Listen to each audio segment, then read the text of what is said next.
el interés que despierta en la presentación de casos. Y repito, felicitaciones a vos y a la comisión directiva de la SOPACI por lo que están haciendo. Hoy presentarán los casos el doctor César Sisa, que es de la sala 10, primero, y luego el doctor Joel Molinas del hospital de Luque presentarán los casos. Comenzamos primero con el doctor César Sisa de la sala 10. Adelante, doctor.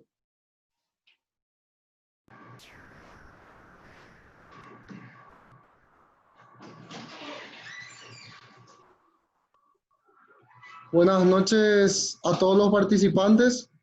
Agradezco la oportunidad de esta participación. Les invito a que todos los participantes participen de las preguntas que saldrán en su pantalla para luego poder comparar y ver las conductas que toman los diferentes cirujanos en los diferentes servicios. Bueno.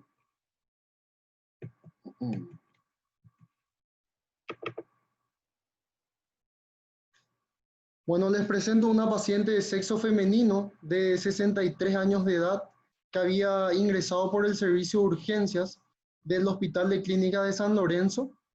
La paciente tenía un IMC de 36, procedía de Asunción y de profesión quehaceres domésticos. La paciente no se conocía previamente hipertensa, diabética, asmática ni alérgica, y como cirugías previas refería solamente una miomectomía 15 años atrás por un mioma uterino sangrante. Esta paciente había acudido al servicio de urgencias por dolor en epigastrio.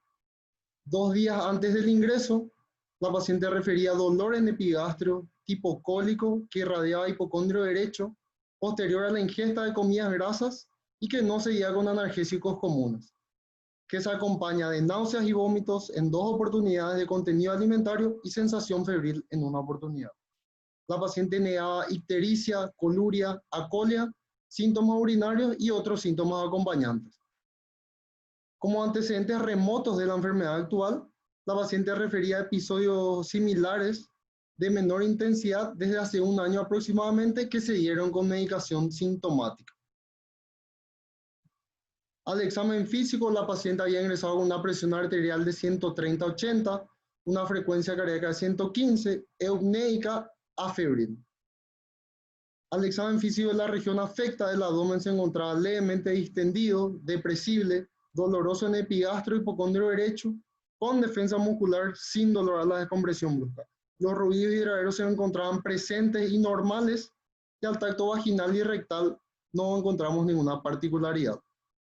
En ese momento, el resto del examen físico se encontraba normal. Nosotros en la urgencia le solicitamos laboratorios y imágenes. En sus laboratorios del ingreso, lo que llamaba la atención era glóbulos blancos de 7200 en rango, 82% de neutrófilos, una hemoglobina de 13, un hematocrito de 37, TP en rango, una glicemia de 226, función renal normal, electrolitos, sodio 144, potasio 5.7 y cloro 104, y lo que llama la atención acá este hepatograma, ¿verdad? Una bilirrubina total de 1,67, a expensa de la directa 1,27, una GOT de 119 para valor normal hasta 35, una GPT de 219 también para valor normal hasta 35 y una fosfatasa realina elevada de 241, valor normal hasta 150. Una orina simple no patológica y amilasemia y lipasa, ambas en rango. Se le hizo una ecografía abdominal que informaba lo siguiente: hígado de tamaño aumentado, contornos regulares, parénquima homogéneo, vías biliares intrahepáticas no dilatadas, un colédoco de 9 milímetros visualizado hasta el tercio medio, sin imágenes patológicas en su interior. La vesícula distendida, paredes engrosadas y edematosas de hasta 5 milímetros con múltiples imágenes sugerentes de litiasis en su interior. El páncreas no estaba visualizado por gases y demás órganos sin particularidades. Tampoco había líquido libre en cavidad abdominal. Ahora, con todos estos datos que yo les proporcioné, ¿verdad?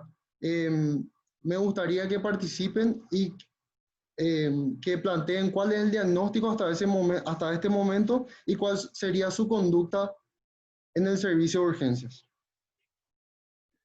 Vamos primero con el diagnóstico, César. Hasta ahora ustedes pusieron ahí las posibles conductas, pero ¿cuál fue el diagnóstico de ustedes y qué decidieron hacer inicialmente, digamos, planteando eso? Ya. Nuestro diagnóstico inicial en el servicio de urgencia fue una colecistitis aguda calculosa en una paciente diabética con un IMC de 36 y un hepatograma alterado. Ok. Quiero preguntarle a los panelistas si el razonamiento que presenta el doctor Sisa, para dónde les lleva también a ustedes. Por ejemplo, vamos a comenzar con el doctor René Rolón de Pedro Juan Caballero, a ver si nos puede comentar qué opina sobre el planteamiento que está haciendo el doctor Sisa y que nos comente, por favor. Muy buenas noches a todos. Sí, realmente esta paciente debutó aparentemente ya con un cuadro agudo, ¿verdad? De un cuadro aparentemente de origen biliar, pero es una paciente obesa, diabética, donde tenemos que siempre ver cuál sería la mejor posibilidad de tratamiento para esta paciente, ¿verdad? Pero aparentemente por el cuadro clínico y laboratorial se trata de una colecistitis aguda con sospecha de que pudo haber migrado un cálculo a la vía biliar extrahepática, ¿verdad? A pesar que la ecografía informa un colédoco de 9 milímetros, sin imágenes patológicas, pero no se descarta que el cálculo pueda estar impactado allá abajo a nivel de la papila. Y no se descarta también que inclusive pudo haber pasado hacia el conducto pancreático, ¿verdad? Entonces, lo que tenemos que descartar aquí es justamente eso, ¿verdad? Si existe o no alguna posibilidad de una pancreatitis aguda, porque en ese caso cambiaría un poco la conducta, ¿verdad? Pero no hay duda que esto es un cuadro de origen biliar, ¿verdad? Una colecistitis aguda y el tratamiento debe ser, a mi criterio, quirúrgico, ¿verdad? Muchas gracias, doctor Rolón. Doctora Felicia Carvalho, por favor. Su opinión.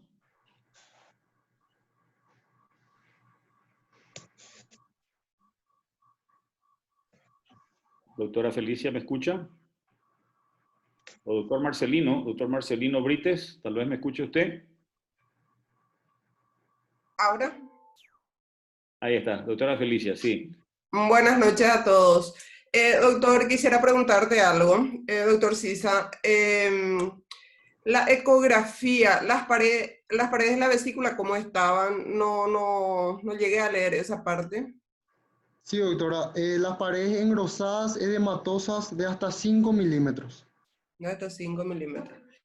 Y bueno, acá lo que respecta, me llaman dos cosas, ¿verdad? El colédoco que está 9 milímetros, que está tendiendo hacia una dilatación del colédoco.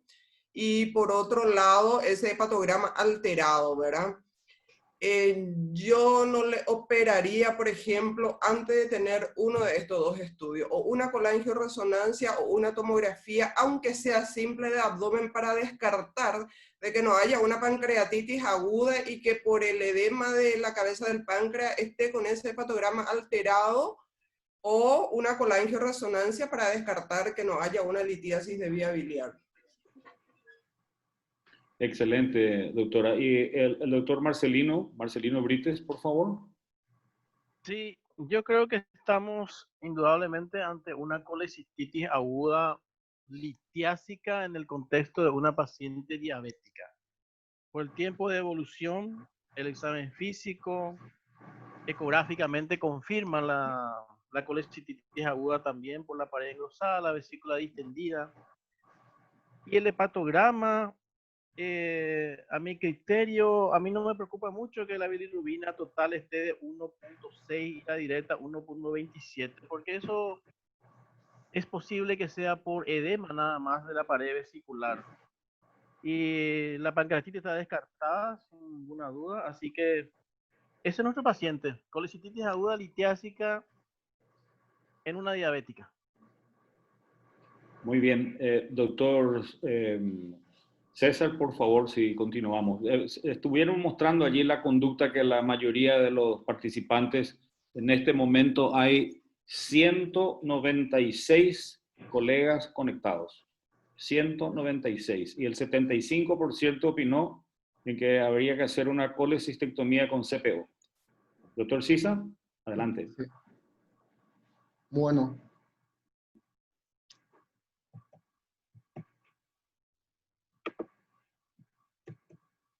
¿Qué fue lo que nosotros realizamos ese día en el servicio de urgencias? Como le había dicho jefe, hicimos el diagnóstico de una colecistitis en una paciente diabética, ¿verdad? Y es por ese patograma alterado, una fosfatasa alcalina elevada, una bilirrubina total también, GOT-GPT y un colédoco de 9, si bien no se veía imágenes de litiasis en su interior, pero el colédoco distal no pudo ser bien explorado con la ecografía, por lo que nosotros planteamos hacer una colecistectomía abierta en este caso con CPO. Bueno, ¿qué nos encontramos durante la cirugía? Encontramos una vesícula biliar distendida, paredes engrosadas, totalmente gangrenosa la vesícula, punzamos la misma y constatamos salida de líquido purulento. Procedimos a la desperitonización de la vesícula de fondo a cuello y constatamos en la zona de todo el lecho vesicular y la zona del trípode biliar un gran proceso plástico, un magma inflamatorio importante que comprometía duodeno, estómago y epiplomo. No se pudo identificar los elementos del trípode biliar, por lo que decidimos realizar una colecistectomía subtotal a nivel del bacinete. Se extrajeron múltiples cálculos, los mayores tenían 1 centímetro y los demás aproximadamente 5 milímetros. Procedimos a la canulación a través de la unión cístico-bacinete, tras lo cual constatamos salida de líquido purulento proveniente del cístico. Hicimos una colangiografía intraoperatoria donde evidenciamos lo siguiente. Para ahí, por favor. Ya está. Bueno, en cualquier caso, doctor, es fantástica la presentación, puesto que estamos hablando de una mujer con 7.000 blancos. Así se presentó. Esa era la cifra de glóbulos blancos, si mal no recuerdo. Sí, jefe. 7.000 blancos. Y ella negaba fiebre, parece haber tenido un episodio febril y nada más. Un episodio de sensación febril, pero no estaba febril al ingreso. La lección es que es paciente diabética y obesa, y descompensada, porque con casi 300 o 250 de glicemia, sí. Por tanto la conducta de operarla ese día fue excelente, ni una duda, y encontraron esta vesícula completamente gangrenada. Sí, totalmente. Sí, adelante. Bueno, hicimos la colangiografía intraoperatoria, como le había dicho jefe, y evidenciamos lo siguiente. No sé si se logra ver bien la imagen, ¿verdad? Pero lo que evidenciamos es vías biliares intra y extrahepáticas dilatadas y un stop del pasaje de contraste a nivel de colédoco distal, en forma de copa invertida. Ahora, lo que nosotros no pudimos constatar y diferenciar bien fue qué es lo que estaba ocurriendo a nivel de la unión del cístico con el hepático y el colédoco distal. Porque si es que logran llegar a ver, hay como una superposición ahí de imágenes antes de llegar a ese stop. Entonces, en este momento me gustaría preguntarle a los colegas Ustedes están en este campo operatorio no tan amistoso, hacen esa colangiografía intraoperatoria, encuentran esa imagen, ¿qué plantarían en este momento?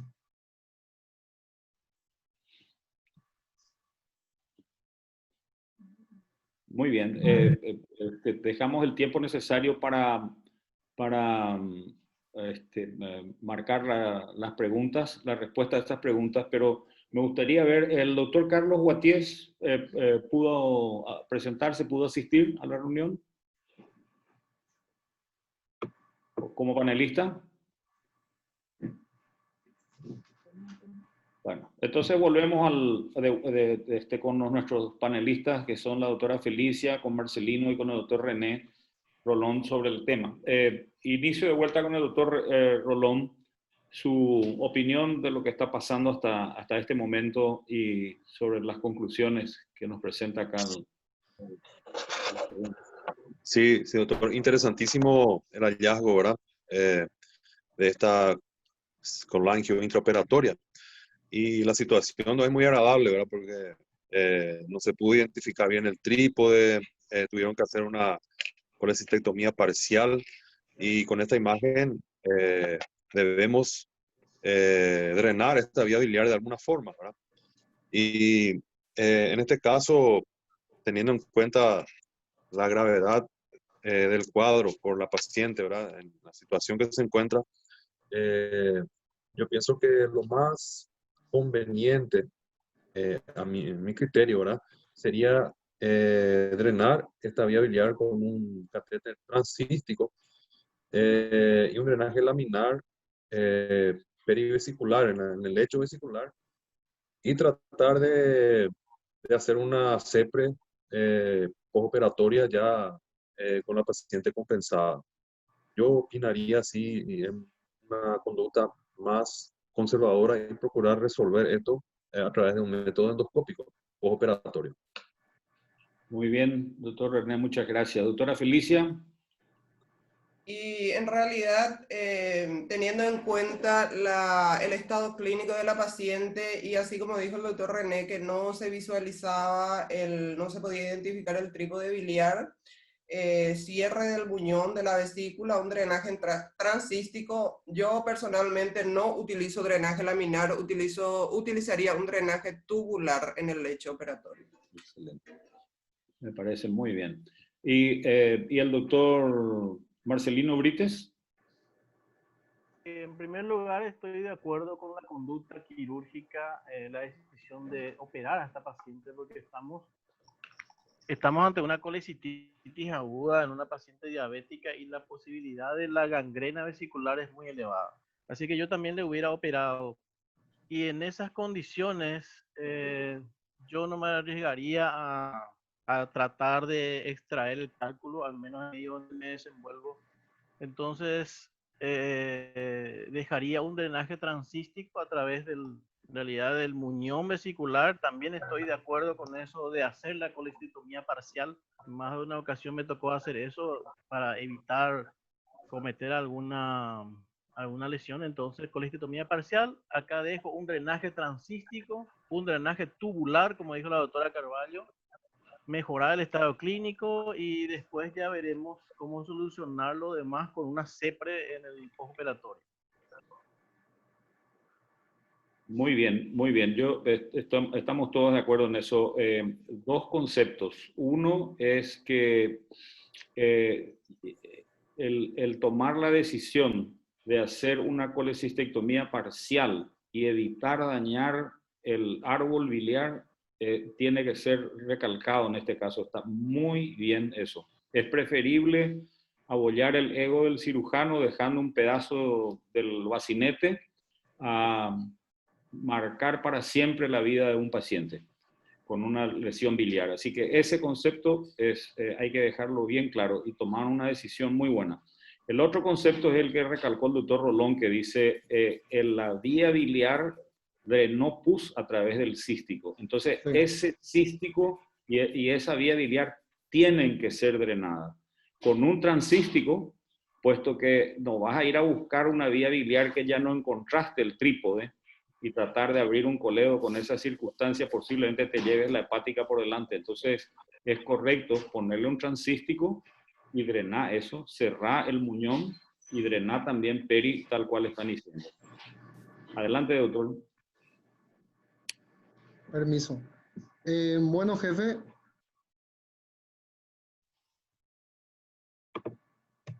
Eso fue exactamente lo que hicimos, lo que usted dijo, ¿verdad? Colocamos un drenaje transístico, cerramos el remanente vesicular y dejamos un drenaje laminar ofrecido al lecho vesicular. Con la idea, ¿verdad?, de solucionar esa urgencia, no tratar de explorar la vía biliar porque el campo no se encontraba amistoso y plantear una CEPRE posterior a la cirugía para drenar esa vía biliar. Hasta ahora nos encontramos con un caso que varias veces ya tuvimos acá en nuestro servicio, en el hospital, en la urgencia, y manejamos acá en la sala. Esta paciente recibió ciprofloxacina y metronidazol inicialmente cubriendo el foco abdominal, y todo iba bien hasta que en su tercer día postoperatorio empezó a presentar picos febriles en 2 oportunidades. Se hizo un punto de corte, hemocultivos, urocultivos que retornaron negativos. Se buscó también un foco pulmonar que no se evidenció nada importante, y se rotó antibiótico atazonam. El cultivo de ese líquido bilioso, jefe, que les comenté en la técnica operatoria, finalmente había crecido una Klebsiella pneumoniae sensible a AMPI-BL, así que hasta ese momento estábamos tranquilos en el aspecto infeccioso, diríamos, ¿verdad? Presentamos al servicio de gastroenterología para realización de una CEPRE, y ellos nos pidieron una nueva imagen, una nueva colangio antes de hacer el procedimiento, ya que como se evidenció, esa colangio intraoperatoria de repente nos dejaba dudas, sobre todo en la implantación del cístico y qué pasaba ahí con el hepático, el cístico y en el colédoco medio sería, ¿verdad? Y distal. Hicimos esa colangiografía. En ese momento la paciente, ¿cómo se encontraba clínicamente? Estamos hablando del 4º día postoperatorio. La paciente tenía una bilirruina total de 1.92, a expensas de la directa, estaba en leve aumento. Si recuerdan, estaban en 1.7 prequirúrgico. GOT y GPT ya habían descendido bastante y una fosfatasa alcalina que continuaba un poco elevada todavía. Se hizo la colangiografía de la paciente, se evidenció vías biliares intra y extrahepática dilatada, un colédoco de 9 milímetros y una imagen sugestiva de litiasis en tercio distal sin pasaje de contraste al duodeno. Esta es la imagen. ¿Cuánto drenaba el tubito que estaba en el cístico? ¿Cuánto drenaba diariamente de bilis? ¿Y qué clase de bilis drenaba? Bueno, jefe, inicialmente, hasta el segundo o tercer día postoperatorio, drenaba un líquido purulento franco en aproximadamente 100 a 150 cc. Posteriormente, en este momento, la cantidad de líquido drenado ya estaba en 700 a 800 cc aproximadamente por día. Pero todavía tenía un aspecto bilioso turbio. La paciente... Hasta el día de la colangio. ¿Cómo? Hasta el día de la colangio, hasta esta que estás mostrando. Hasta ese momento drenaba 700 al día.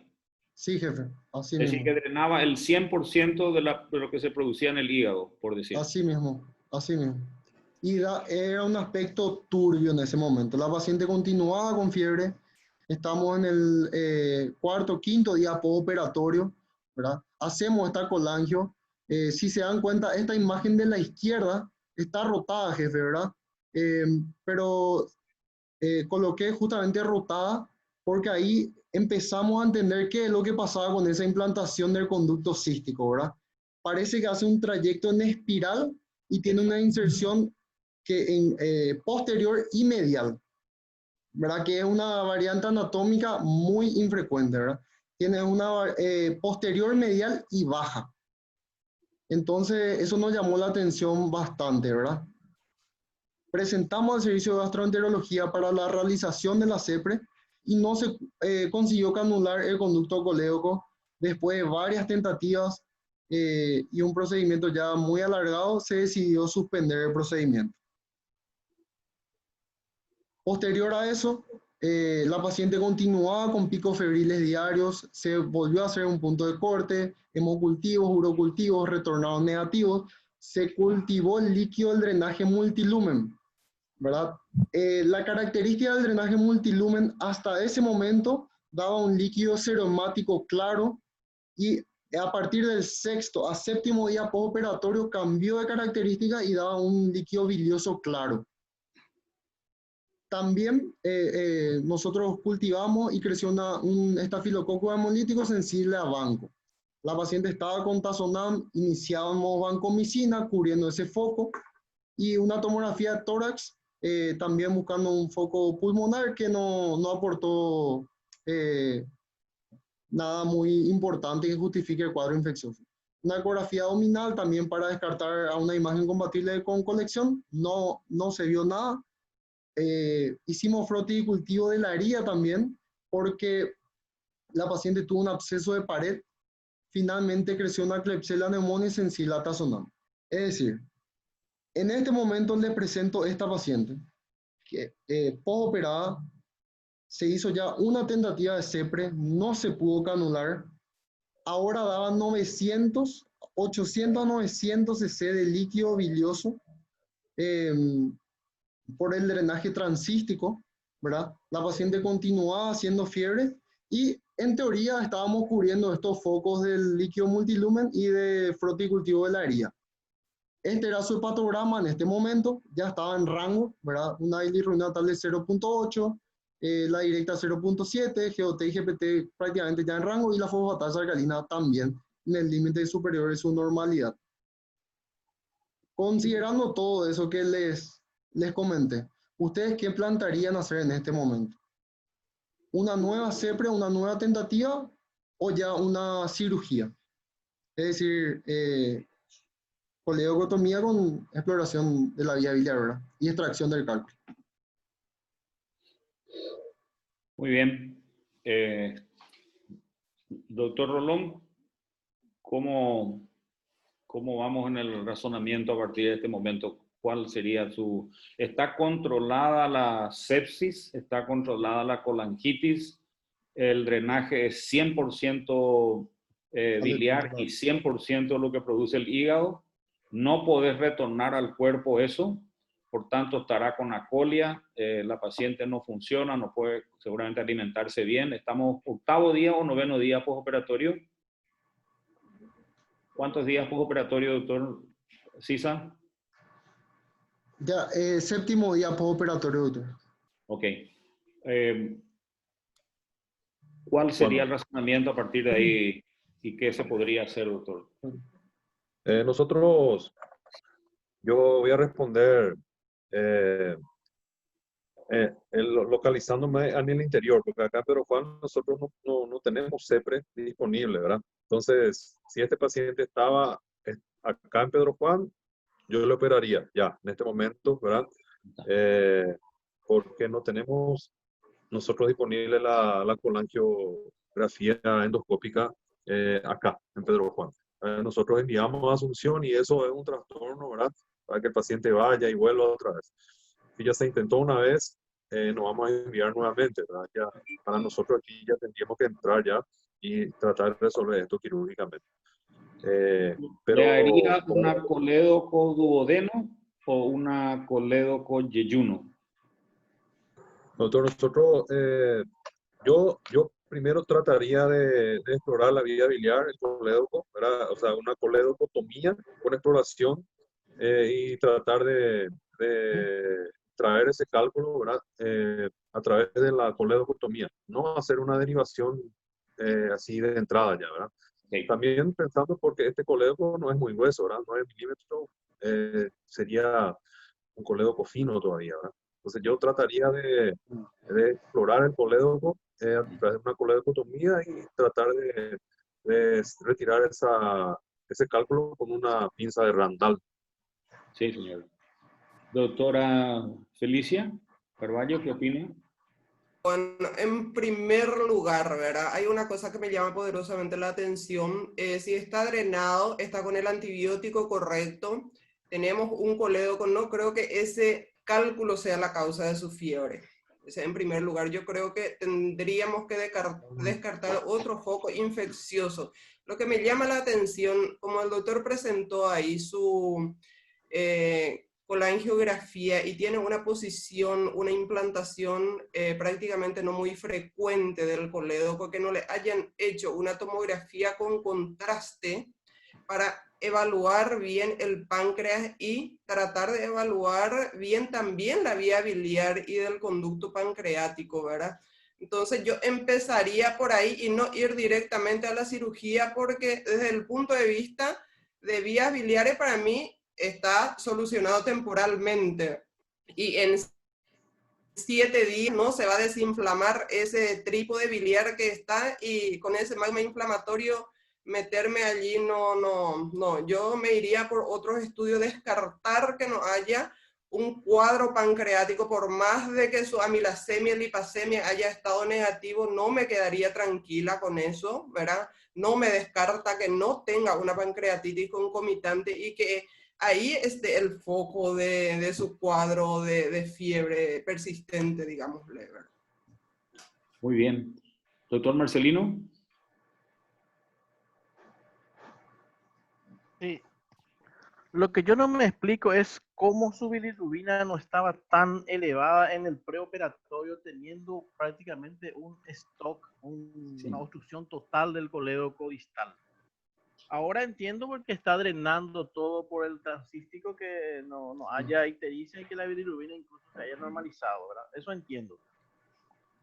Yo me pregunto, no había necesidad o no se pudo hacer una colangioresonancia para tener un mapa de toda la vía biliar. Eso me hubiera facilitado mucho. Por otro lado, yo no me apuraría por operar ahora. Creo haber leído que estaba con un cuadro de condensación pulmonar, que sería el foco de la fiebre. Y han pasado muy pocos días. Desde el punto de vista biliar, yo creo que no hay demasiados problemas. Entonces, me enfocaría más por mejorarla clínicamente, tratar esa neumonía. Y después, una vez desinflamado, debería de pasar más tiempo para eso. Me animaría a una nueva CEPRE en otras condiciones, ¿verdad? Nosotros no tenemos CEPRE en el interior tampoco, y en estas condiciones tampoco me animaría a entrar a abrir el colédoco. Muy bien. Doctor Sisa, por favor. Seguimos. Permiso. Doctor José, Bueno, nada más mencionar el resultado de la votación, que un 60% votaron por la nueva CEPRE. Sí, 60% por la nueva CEPRE y 40% por la cirugía. ¿Qué pasó después, doctor Sisa? Bueno, justamente lo que nosotros hicimos fue realizar una nueva CEPRE, ¿verdad? Porque la vía biliar se encontraba drenada. Es cierto, hay una obstrucción distal completa, ¿verdad? Por ese cálculo en colédoco distal, pero la paciente clínicamente se encuentra bien, ¿verdad? Está haciendo fiebre, es cierto, hace fiebre en pico todos los días, pero la paciente está estable. Está con el abdomen inocente, toleraba la vía oral, entonces, y toda la vía biliar se encontraba drenada, ¿verdad? Nosotros planteamos hacer una nueva CEPRE, no planteamos todavía la cirugía en ese momento porque el proceso inflamatorio suponíamos que iba a ser muy importante. Se realiza la CEPRE la paciente en su 11º día postoperatorio. No se consiguió la canulación selectiva con la guía hidrofílica, se hizo el precorte, tampoco se consiguió la canulación. Introducimos la introducción de la guía hidrofílica a través del catéter transcístico. Se observó su salida en el duodeno a través de la papila y se introdujo el papilótomo paralelo a la guía, se hizo la papilotomía, se introdujo la canastilla de Dormia en varias oportunidades sin constatarse salida de litiasis. Se introdujo una canastilla tipo litotriptor, tampoco se pudo extraer la litiasis. Y por último, se introdujo el balón extractor y no se pudo extraer la litiasis. Antes de concluir el procedimiento, se volvió a contrastar la vía biliar a través del transcístico y se observó un defecto de relleno que nos generó bastante duda a nosotros y a los gastroenterólogos sobre si se encontraba en colédoco o en el cístico, ¿verdad? Les quiero compartir esta imagen. No sé si se llega a visualizar bien, ¿verdad?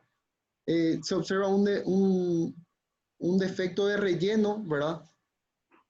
Que realmente no se logra visualizar bien si se encuentra en el cístico o en el colédoco, ¿verdad? Tenemos que recordar también lo que le había dicho de la implantación que le había mostrado, de esa imagen rotada de la colangiografía que se había hecho antes la paciente. Entonces tenemos que recordar que el cístico da toda la vuelta y tiene una implantación medial. Eso es pasaje al duodeno también, ¿se ve? Eso es pasaje al duodeno lo que se ve del Sí. contraste. Sí, jefe. Es decir, que ahora después de la segunda CEPRE tenés pasaje al duodeno de Exacto. algo y habrá disminuido notoriamente su drenaje transístico, ¿o no? Claro. Así mismo. Así mismo, jefe. Me parece excelente. Están comprando tiempo. Eso es lo que se necesita acá. Totalmente, jefe. Le repetimos la colangiografía al día siguiente porque nos llamó la atención. Realmente no comprendíamos del todo qué había ocurrido en esa CEPRE, ¿verdad? Porque primeramente vemos un cálculo en colédoco distal enclavado, se hicieron todas esas maniobras para canular la vía biliar y es como que se volvió a teñir, ¿verdad? La vía biliar y se pierde esa imagen, se pierde ese efecto de relleno y luego aparece ahí en colédoco o cístico, ¿verdad? Le hacemos una colangiografía y finalmente las imágenes nos informan ramas intrahepáticas dilatadas, hepático común de 11, colédoco de 8,6 milímetros, conducto cístico dilatado de 10, inserción baja y medial al hepático común, una variante anatómica, como le había dicho, bastante rara, y en su tercio distal del cístico se observa defecto de relleno de 8 milímetros sugerente de litiasis. Ahora sí, ante el fracaso de esta segunda CEPRE, nosotros ya planteamos la cirugía, ¿verdad? La colangiografía posterior a la CEPRE se hizo en su 12º día postoperatorio y nosotros ya íbamos encaminando a la paciente para operarla, luego de la segunda semana. Igual como usted había dicho, jefe, lo que nosotros estábamos haciendo es comprar tiempo, ¿verdad? Que el proceso inflamatorio, ese proceso plástico importante disminuya y poder explorar la vía biliar posteriormente con mayor facilidad. La paciente deja de hacer fiebre del 15 al 20 de junio y vuelve a presentar picos febriles cuando le estábamos preparando a la paciente. Y ahí realmente esto nos creó bastante problema porque la vía biliar se encontraba drenada. La paciente estaba abdominalmente estaba casi perfecto, ¿verdad? Comía bien, estaba sin dolor, la vía biliar estaba drenada, las heces ya estaban coloreadas y las características de ese drenaje transístico daba un líquido bilioso claro y había disminuido en 400 a 350 por día.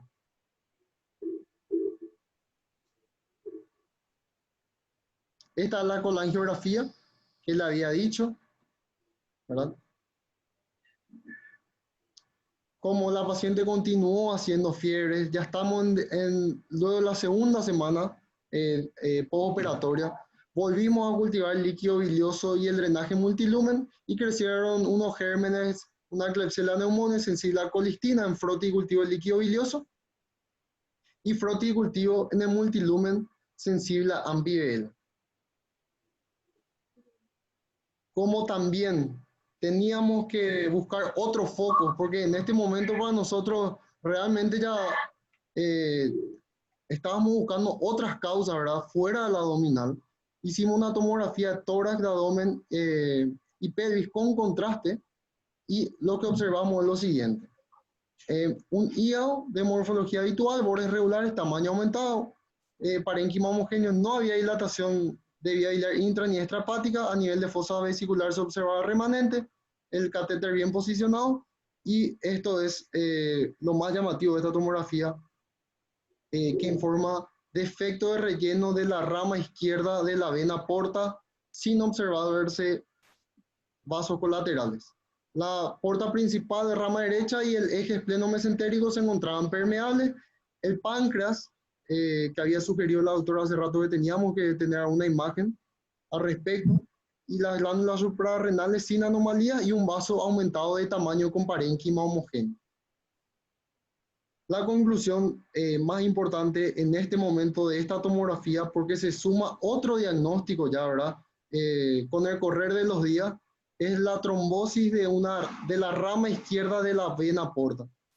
Y cuando digo trombosis, estamos hablando de trombosis aguda en este caso, ¿verdad? No una trombosis crónica, una trombosis aguda.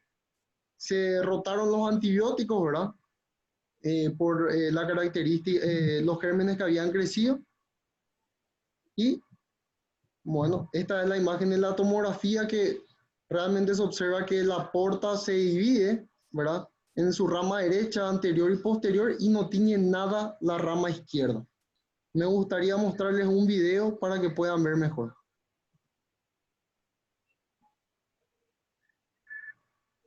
Tenemos que acelerar la presentación, doctor Sisa, porque tenemos ya un retraso y el doctor Joel no va a presentar su caso si seguimos así. Sí, jefe. Evidentemente el hígado aumentó de tamaño en el lado derecho, puesto que le sacaste irrigación a la izquierda y le diste todo al derecho, y ese es el tamaño gigante que presenta el hígado del lado derecho ahora. Sí.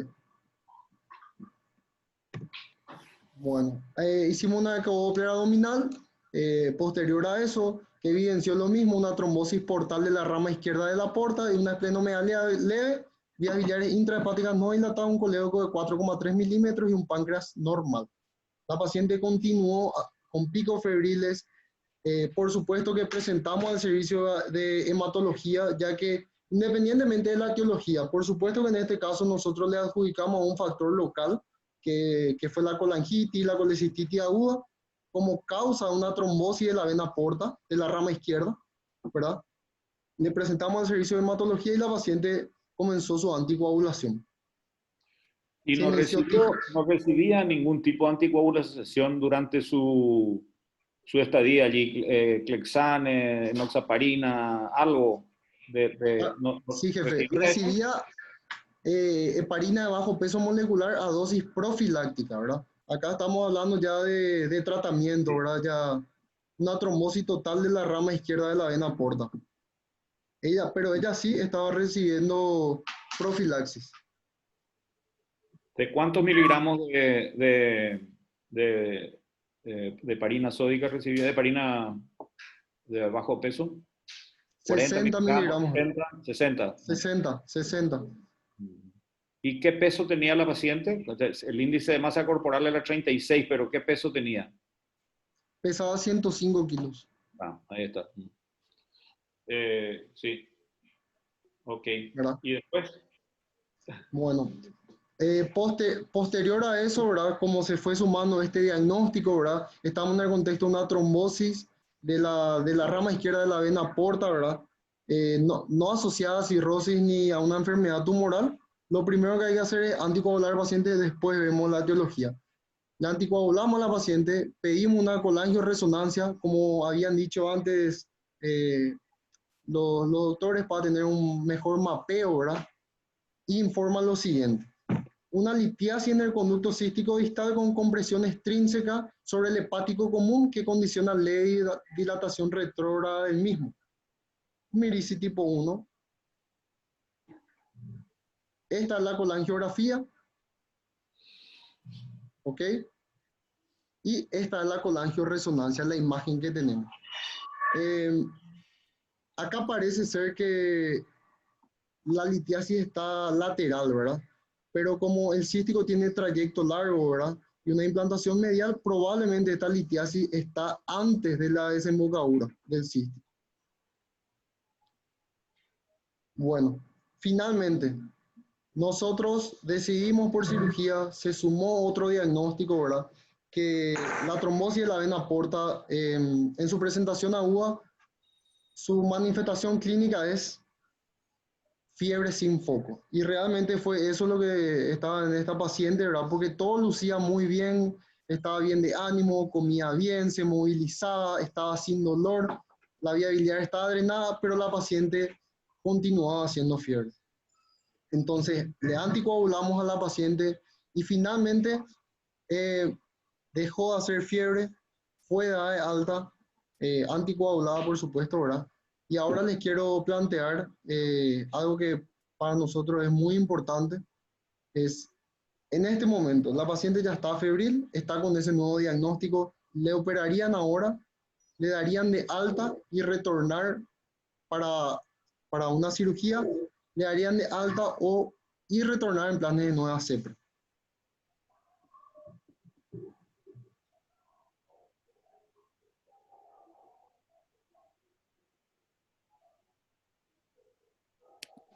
Ok. Le paso a los panelistas, doctor René Rolón, ¿qué opinión tendría, qué sugeriría que se haga? Yo en este caso pienso que tenemos que esperar que esta paciente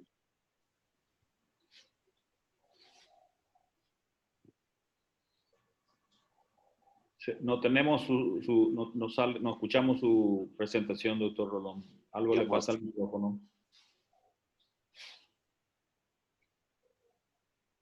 ¿Me están escuchando? Ahora sí, ahora sí. Sí. Yo pienso que en este momento la paciente ya pasó de su estado, vamos a decir, más crítico, ¿verdad? Más grave. Y tendríamos que pensar en mantener a esta paciente todavía, vamos a decir, sin una conducta quirúrgica, ya que se llegó a este punto, ¿verdad? Está bien estudiada, ya está drenada, ya tenemos pasaje de bilis. Y en este caso, entonces, yo plantearía tratar de plantear una nueva CEPRE, ¿verdad? Pero esperando ya algunas semanas. Inclusive, yo plantearía su alta y programar una nueva CEPRE en 2 semanas. Sería lo ideal. Ok, doctor Rolón, muchas gracias. Doctora Felicia. Alta médica, replantear una nueva colange retrógrada y si no se soluciona ahí, cómo prepararle ya como para una cirugía. Ok, doctor Marcelino. Yo creo que era una pileflebitis, entonces lo que tenía esta paciente. Sí. Y ese cálculo nunca estuvo en el colédoco entonces. Estaba en el cístico y eso comprimía el colédoco, una Mirici 1. Claro. Entonces, en este momento yo le mando a su casa con antibióticos y anticoagulantes orales. Y yo no sé si la CEPRE va a solucionar también si no está dentro de la vía biliar principal, está en el cístico. Y eso controlaría más adelante, no me voy a apurar por eso y si hace falta después voy a someter a una cirugía abierta para extraer ese cálculo que quedó. ¿Qué hicieron, doctor Sisa? Bueno, lo que nosotros hicimos fue, se indicó el alta a la paciente y retornar para cirugía. Así como había dicho el doctor recién, nosotros sospechamos ese cálculo estaba luego en el cístico, ¿verdad? Planteamos su alta, evaluar que la inflamación de ese proceso plástico que le habíamos hablado disminuya por completo y solucionar este problema clínico que surgió ahora, que es la trombosis séptica de la vena porta o pileflebitis, ¿verdad? La paciente actualmente se encuentra con buena tolerancia en la vía oral, el transístico está andando, está súper bien, ¿verdad? Y ahora tenemos que plantear cuándo va a regresar y plantear una cirugía o eventualmente una CEPRE. Bueno, en conclusión, nosotros trajimos acá a colación este caso clínico, ya que la litiasis vesicular y sus complicaciones son patologías que todo cirujano con certeza se va a encontrar una vez en su vida, ¿verdad? Y hay casos que de repente parecen sencillos, por decir así, y nosotros pensamos que este caso inicialmente era así y se fueron sumando diagnósticos tras diagnósticos con los días y tuvimos que encontrar la manera de solucionar estos problemas. Yo agradezco mucho la oportunidad que nos dan para presentar este caso a la sala 10. Agradezco por mi información y al doctor Rafael Acosta, que fue mi tutor en este caso y le acompañó a esta paciente en toda su estadía acá conmigo. Muchas gracias. Muchas gracias a vos, doctor. Muchísimas gracias. En realidad que el caso es interesantísimo. Me fue imposible cortarte a los 30 minutos. No, me pareció ridículo parar la presentación y te tomaste 50 minutos en presentar, pero te cuento que hay 227 médicos prendidos al caso y valió la pena la presentación y el trabajo que hicieron. Excelente trabajo. Muchas gracias. Muchísimas gracias. Muchas gracias, jefe. Pregunto Y perdón por la a demora. la comisión, a la gente de la comisión, a Carlos, a Diosnel, si todavía tenemos tiempo de pedirle al doctor Joel Molinas que nos presente el caso del Hospital de Luque. ¿Tenemos unos minutos? Adelante, doctor, tenemos 30 minutos. Gracias, muy amable. Doctor Joel, sin entrar en ningún tipo de problema, adelante.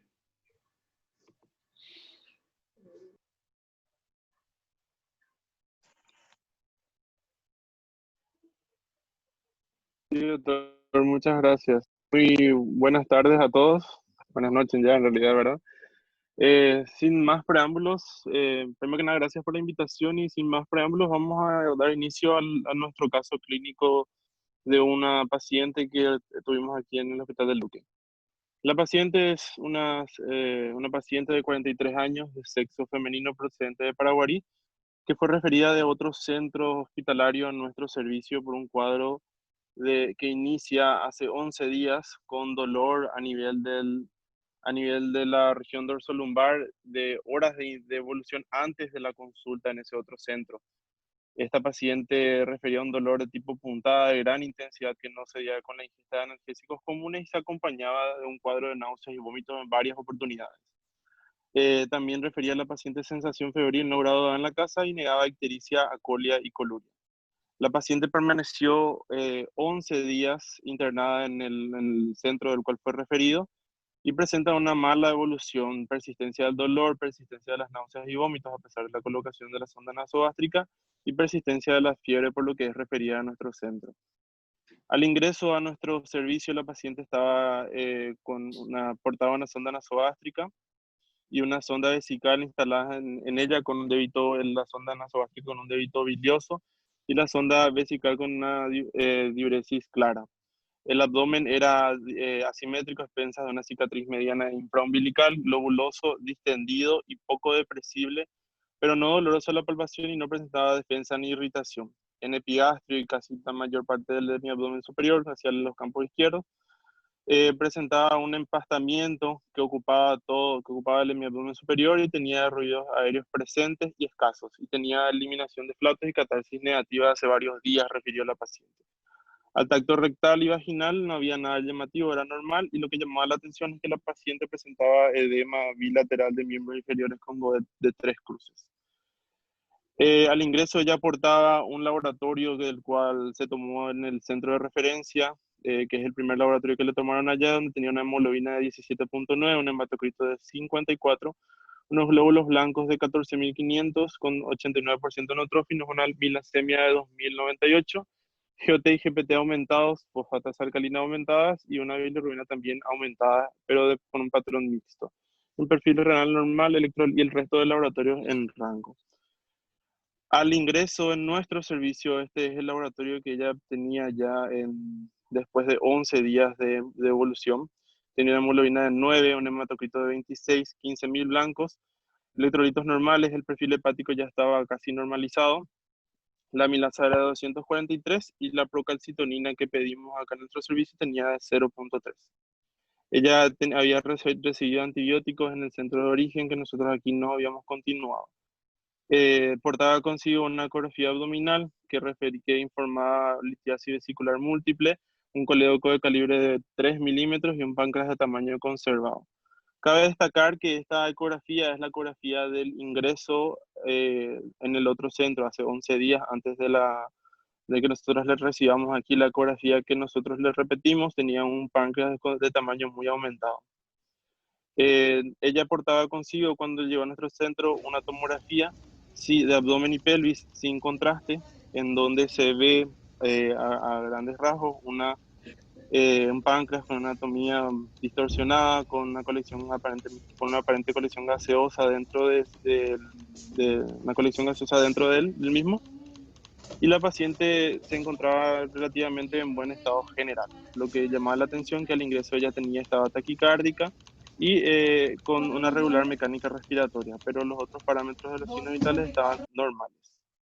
Nosotros hicimos acá el diagnóstico, o sea, le recibimos con el diagnóstico de una pancreatitis aguda de origen litiásico con una complicación local, necrosis, signo de interrogación, puesto que la tomografía es sin contraste, con una estadificación al ingreso en nuestro servicio de una Apache O5, BISAP O2 y Marshall 0.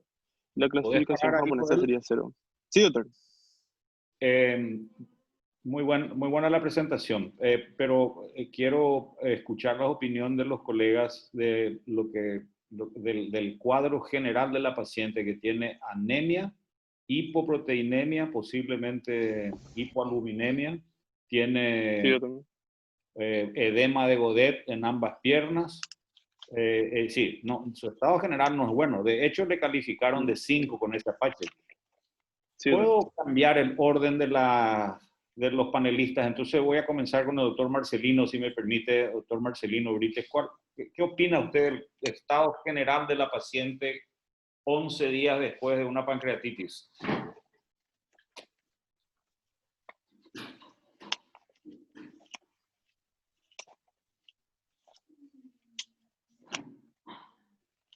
No le escuchamos, doctor Marcelino. Tiene su micrófono. Perdón, estaba apagado.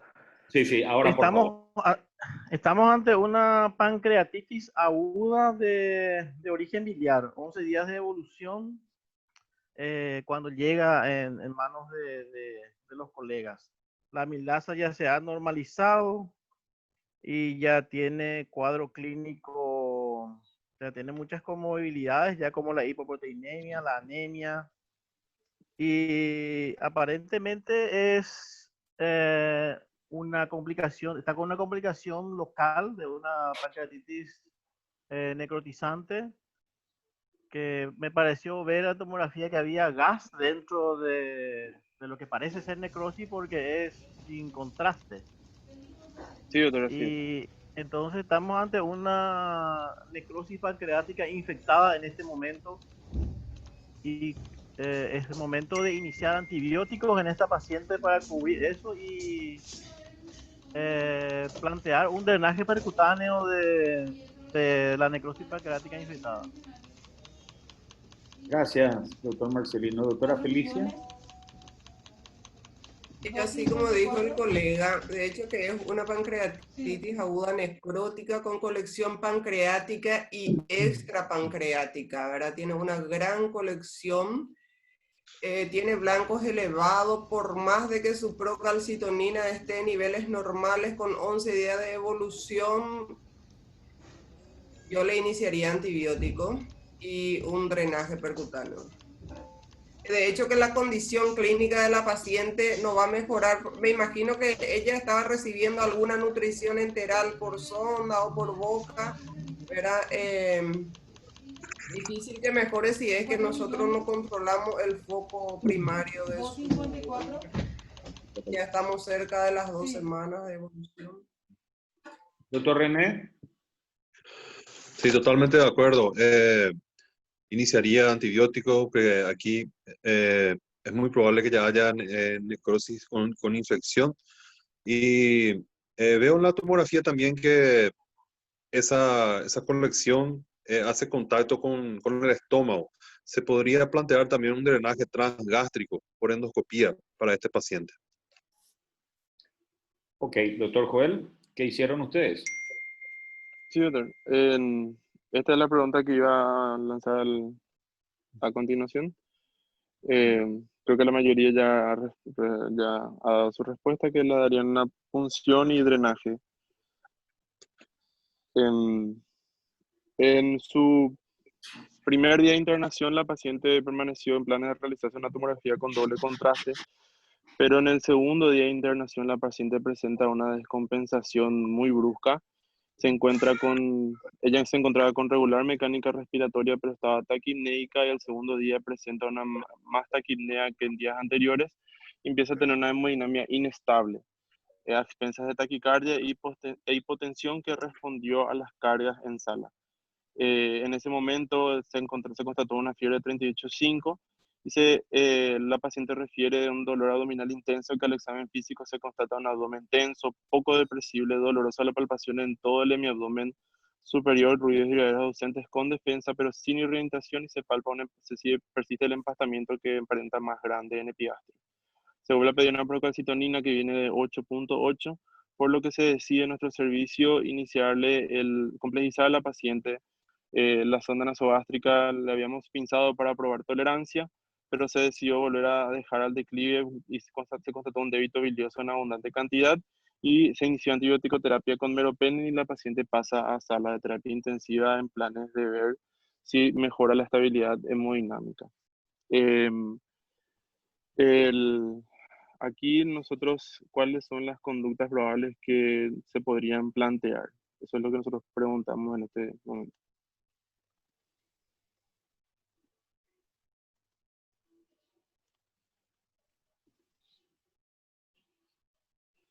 Nosotros,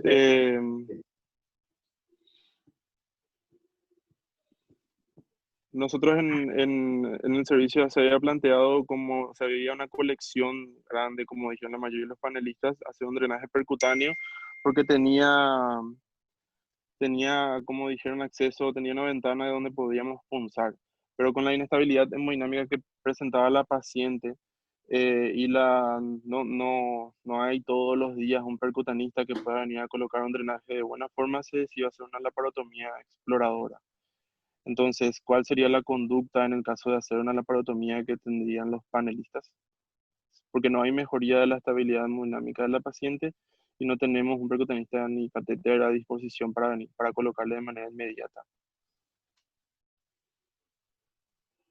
Ok. Doctor Rolón, ¿qué opina de esta posibilidad de la laparotomía abierta, dejar abdomen abierto o solamente abrir, drenar y volver a cerrar el abdomen? Y una laparotomía y lavado seriado, que sería el abdomen abierto, ¿verdad? La segunda, una apertura, drenaje y cierre. Y la tercera es apertura, drenaje, cierre, agregándole colecistectomía más colangio. Sí. En una paciente que está moribunda prácticamente, según lo que ve. Está muy inestable, sí. Muy inestable. Esta es una paciente para dejar el abdomen abierto, a mi criterio. Laparotomía, necrosectomía, ¿verdad? Retirar todo lo que hay de tejido infectado, necrosado, drenaje y colecistectomía, ¿verdad? Y dejar el abdomen abierto, porque esto vamos a necesitar lavar cada 48 horas, me imagino, ¿verdad? La paciente inestable, entonces sería esa mi opinión en este caso. Sí, ok. Muy bien, doctor Rolón. Doctora Felicia. Sí, así como vemos la tomografía, está bien confinado esa necrosis. Yo haría una necrosectomía, un buen drenaje, ni miraría la vesícula en ese momento por el mal estado general de la paciente y cierre del abdomen. No, si no va acompañado con una peritonitis muy importante, normalmente no suelo dejar abdomen abierto en pancreatitis. ¿Y usted, doctor Marcelino? Y yo creo que lo ideal en esta paciente es el drenaje percutáneo, ¿verdad? No creo que sea conveniente la laparotomía. Habría que buscar dónde mandarle a esta paciente para que se haga drenaje percutáneo. Ahora, en todo caso, si yo me veo en la obligación sí o sí de intervenir, la laparotomía mínima, drenaje y salgo de ahí, no voy a hacer ningún otro gesto. Sí, Muy bien, doctor. Lo que quiero saber, Joel, doctor Joel, cuando tomaron la decisión de operar, dice que fue porque no tenían posibilidades de obtener un drenaje percutáneo. Antes de abrirle el vientre, tuvo unos dolores muy intensos y se fue descompensando. ¿Eso fue a criterio de ustedes una peritonitis o fue solamente un dolor retroperitoneal porque la colección se estaba desplazando, digamos, hacia los parietocólicos? Posiblemente eso es lo que produjo el dolor. ¿O ustedes pensaron que era directamente una peritonitis lo que tenía? Es importante saber conceptualmente qué opinaron. No, doctor, no sé, en este caso no se sospechó una peritonitis, se pensó que el problema principal era la colección, la necrosis infectada del páncreas. Por ¿Y eso es qué que encontraron de se verdad? optó en primera vez, se indicó primeramente, cuando ingresó la paciente, vimos la tomografía, se le indicó realizarle una tomografía con doble contraste, ya que ella no estaba inestable. Como inestabilizó, requirió terapia, nosotros planteamos dos opciones. O tenemos percutanista que pueda venir rápidamente para poder drenar el pseudoquiste para ver si mejora con eso la paciente, o se decide la laparotomía. En este caso se decidió hacer la laparotomía. Este voy a pasar y voy a volver a eso porque es antes Sí, después de la cirugía. sí. Se decidió la laparotomía exploradora. El hallazgo quirúrgico fue una colección tabicada dentro de la transcavidad, dentro de la celda pancreática, con una secreción purulenta en 500 cc aproximadamente, no fétida, con escasos grumos de necrosis.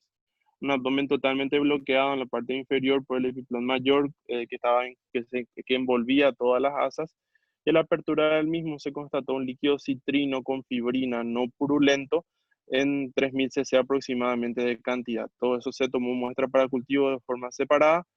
Se constató una vesícula escleroatrófica de paredes engrosadas con múltiples litos en su interior. Se constató un cístico fino y largo, y en la parte más cercana ya al colédoco había un proceso inflamatorio. Entonces se decidió hacer una colecistectomía parcial, y se constató salida de cálculos y de barro biliar dentro del cístico. Se decidió hacer una colangiografía intraoperatoria porque asumimos que la pancreatitis era de origen biliar.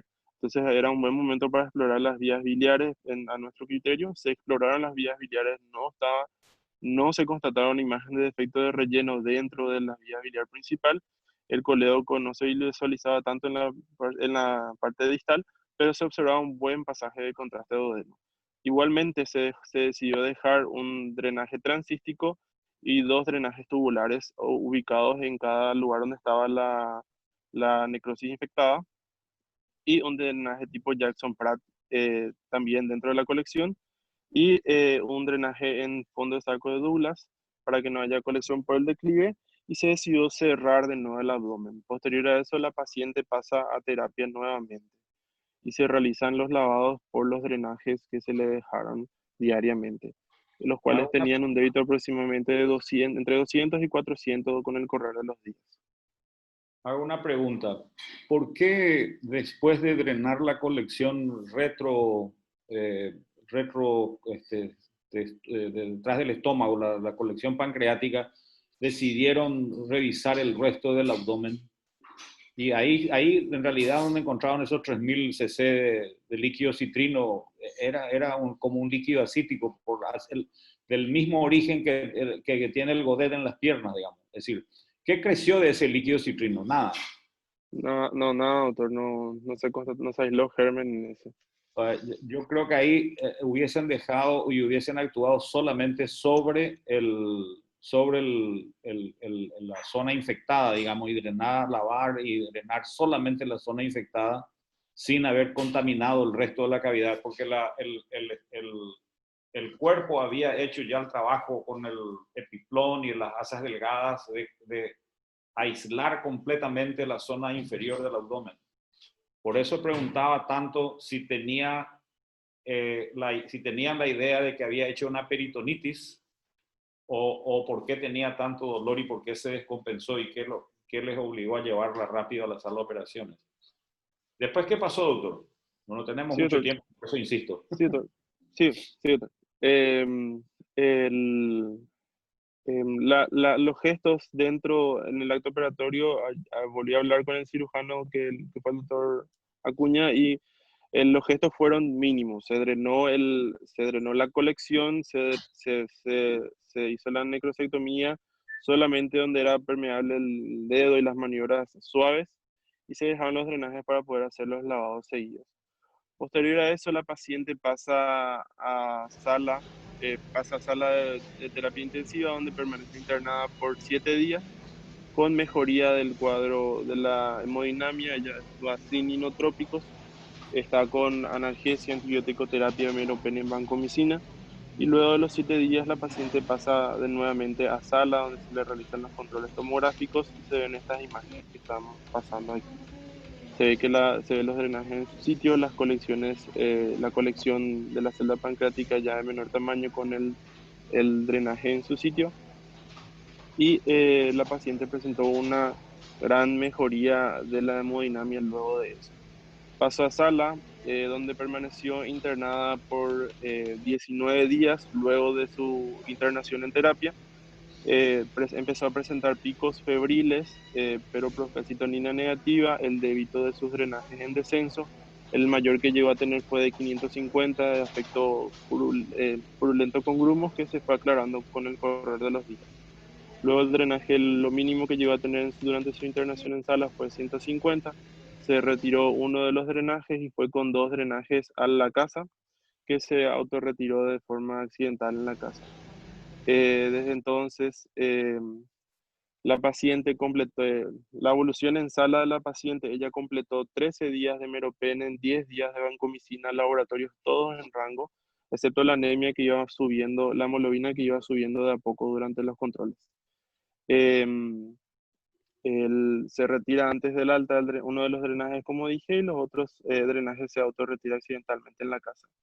Ella sale de alta de nuestro servicio en su 19º día postoperatorio, en su 8º día después de su internación en sala, y actualmente ella está en la casa, eh, bien, se siente bien de salud, perdió mucho peso, pero se siente otra persona y vino justamente esta semana, vino para sus controles y está prácticamente irreconocible, otra persona. Se encuentra actualmente de alta y con muy buena evolución y viene a sus controles mensuales y tiene sus signos de alarma para los que vienen a sus controles y tiene todos los contactos de los residentes del servicio de cirugía, entonces cualquiera de nosotros está disponible para ella al teléfono de forma inmediata. Muy buena presentación, doctor Joel. Muchas gracias. Realmente no se acaba, pero te quiero decir que está un caso dificilísimo, un manejo espectacular por el grupo de ustedes y no habrá sido nada fácil porque realmente tuvieron una paciente muy, muy grave y el tiempo, esos 11 días que pasó en un primer sitio, en realidad podría mejorarse o debería mejorarse. Es demasiado tiempo sin hacerle nada por muy poca cosa, entonces deberían haberse movilizado más temprano y hubiesen tenido una evolución mejor. En cualquier caso, una presentación excelente. Doctor Marcelino, ¿qué opina?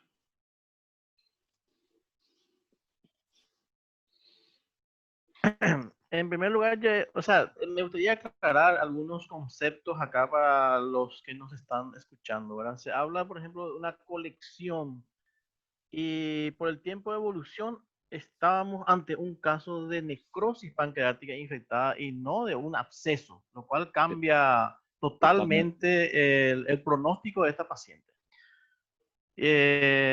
Como dije, yo hubiera hecho drenajes, laparotomía mínima, mini laparotomía nada más, si es que no puedo drenaje percutáneo, y dejar 2-3 drenajes. Con eso puede mejorar el cuadro clínico de la paciente. Si con eso no mejora, ya buscaré un endoscopista que me haga un drenaje transluminal a través del estómago. Pero no hubiera tocado de ninguna manera el resto del abdomen y mucho menos hacer colestetomía, ¿verdad? Afortunadamente esta paciente sobrevivió Gracias a Dios y gracias también a que se A la actuó a tiempo cuando se presentaron estas complicaciones. Muchas gracias, doctor Marcelino. Excelente explicación. Doctora Felicia. Y acá lo productivo sería tener en cuenta, por ejemplo, que desde un principio hay que darle importancia a este tipo de paciente, porque se nota que en los primeros 11 días no recibió los tratamientos que debían de haber recibido.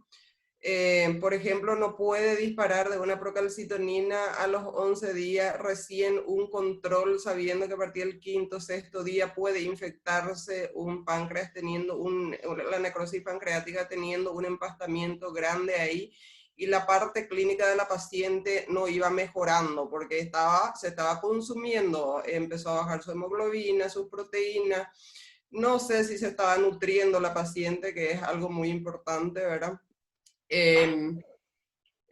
Hay cosas que me dejó medio en duda, que la paciente estaba en malas condiciones generales, pero dio tiempo para una colecistectomía con la angio intraoperatoria.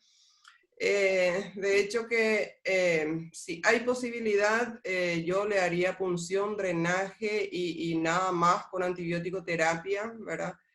Y eso, ¿verdad? Prestarle más atención a este tipo de paciente y no dejar evolucionar porque se podía haber actuado más temprano, por lo menos tratar de no llegar a un cuadro séptico como llegó la paciente por lo que descompensó, ¿verdad? Sí, doctora. Doctor René, felicitaciones por el nieto que está ahí, o el hijo. Sí, mi hijo. Adelante. Está acá. ¿Qué Sí, le pareció esta presentación? también quería felicitar al Hospital de Luque por el manejo realmente excelente. Y pancreatitis es una enfermedad hasta hoy, ¿verdad? De difícil manejo eh, diferenciado para cada caso. Y a mí me gusta mucho el drenaje endoscópico, porque yo soy endoscopista y justamente estuvimos hablando con el doctor Adorno otro día, él tiene un buen porcentaje de casos de drenaje transgástrico por endoscopía en estos casos con excelentes resultados, ¿verdad?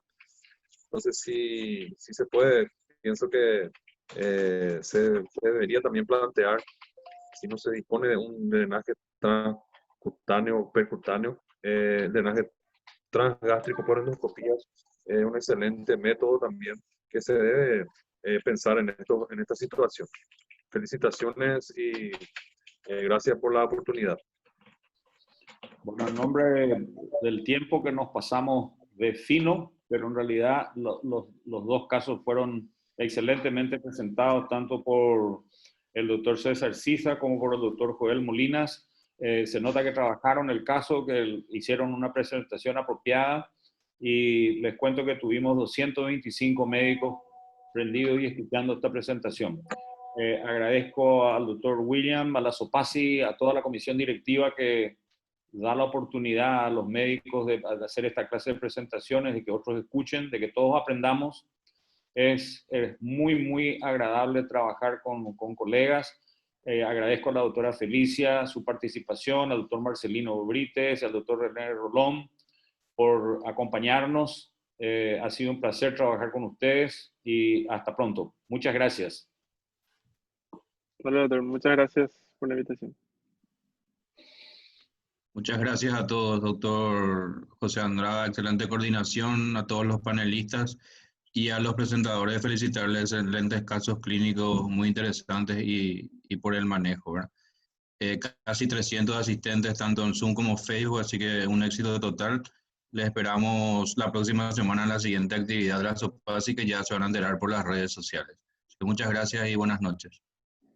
Gracias. Bueno. Gracias.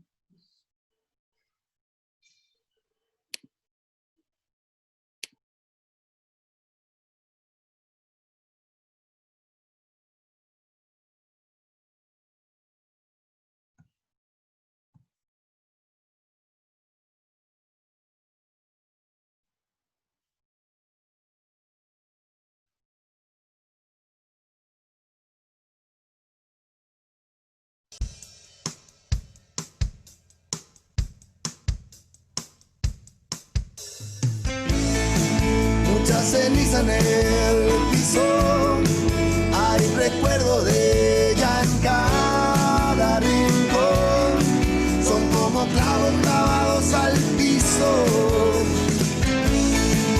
aquel grafiti en la pared, las iniciales de tu nombre y el mío han desaparecido.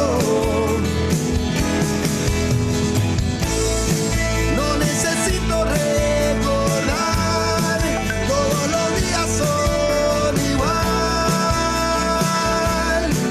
y se te extraña de lunes a domingo y necesito un poco más, de golpe no puedo dejar, voy a morir si no te veo un ratito, déjame algo para ver si es que puedo amanecer solito, solito, y ya son pasados de las 3 y me tocará otra vez dormir solito, solito.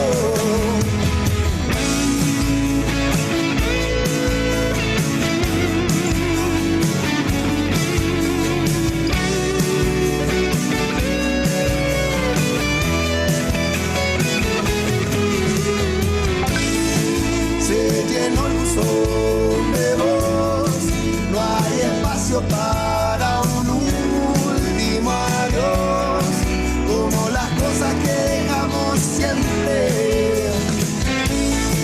como la carta que escribí un día sábado